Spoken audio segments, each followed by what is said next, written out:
Hello mga kahuan progreso! Welcome back to our channel, kung saan negosyo, pera at pagunlad ang ating pag-uusapan. Ngayon, ituturo ko sa inyo ang mga negosyo na maaari nating simulan sa halagang 1,000 pesos lamang o mas mababa pa. Yes, 1,000 pesos lamang at pwede ka nang makapagsimula ng bagong pagkakakitaan. Maliit na halaga lang yan, kaya mas kayang-kaya natin. 1. Magtinda ng yelo o ice candy. Simulan mo sa loob ng inyong bahay. Isa ito sa pinakasimple at mabilis na negosyo na pwedeng-pwede mong gawin. Sa halagang 50 to 300 pesos na puhunan, maaari ka nang makapagbenta ng yelo at ice candy. Ito ay patok buong taon, lalo na sa mainit na klima sa atin. At ang ice candy naman, kayang-kaya mo ding gawin, sapagkat ilan lamang ang mga sangkap na kailangan dito.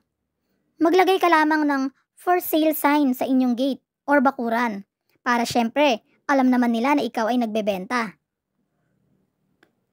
2. Backyard planting.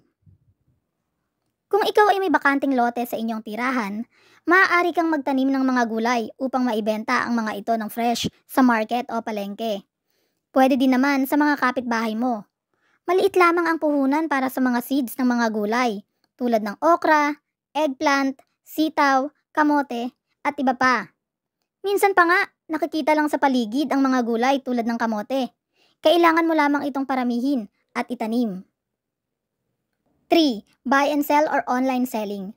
Halos lahat ay gumagamit na ng internet at e-commerce platform ngayon. Pwede mo din itong gawing negosyo. Maaari kang magsimulang magbenta sa mga simple at essential items.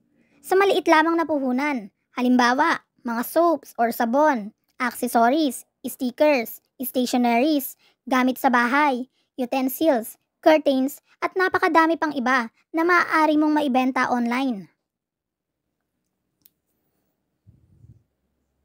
4. Magbenta at maglako ng merienda tulad ng pansit, sopas, banana Q, kutkutin tulad ng mani, mais.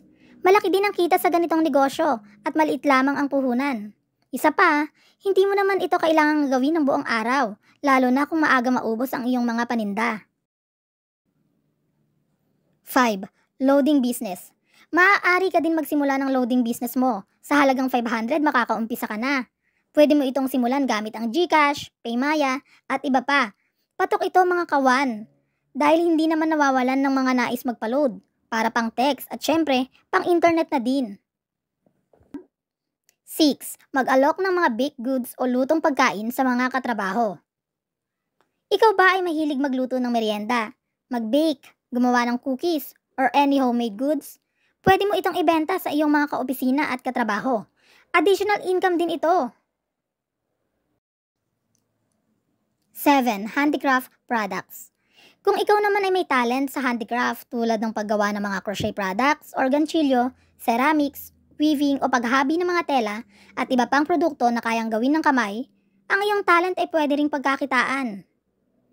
Yes mga kawan, oras, talent at maliit na puhunan lamang ang kailangan at maaari mong maibenta ang mga produkto na iyong matatapos. Mga kawan progreso, ilan lamang yan sa mga negosyo na pwedeng masimulan sa mababang halaga na below 1,000 pesos. Kailangan lang natin ng diskarte at tiyaga. For more negosyo tips, success and money hacks, mag-subscribe na sa ating channel.